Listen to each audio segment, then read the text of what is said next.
Goeiemôre, Dok Matt wat praat. Ek stop by 'n verkeerslig en nou hierdie is so 3 fase verkeerslig wat redelik tyd neem om weer oor te skakel na groen toe.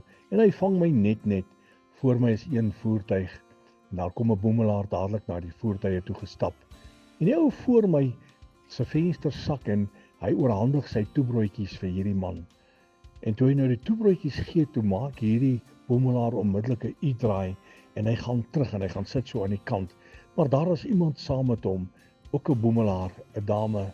En ek sien hy maak die toebroodjies oop en onmiddellik eerste offer hy vir hierdie vrou wat saam met hom halfte van hierdie toebroodjie en hulle sit en hulle eet. En toe ek nou hierdie goed sien gebeur, toe besef ek, hierdie ou het niks nie. Hierdie ou is verwaarloos, hy's vuil. Dalk ruik hy nie baie lekker nie. Maar hierdie ou het iets moois in hom. Hy's bereid om te deel. Miskien ken hy uiteraard ken hy nou die dame, maar hy was bereid om dit wat hy gehad het te deel met mense. En partykeer is dit so maklik om mense net te takseer en te sê, ag, daai ou is eintlik niks werd nie. Daai ou beteken niks vir die samelewing. Daai ou, ek wil my nie assosieer met daai persoon nie. Maar ek kan jou verseker, in elke mens is daar iets moois.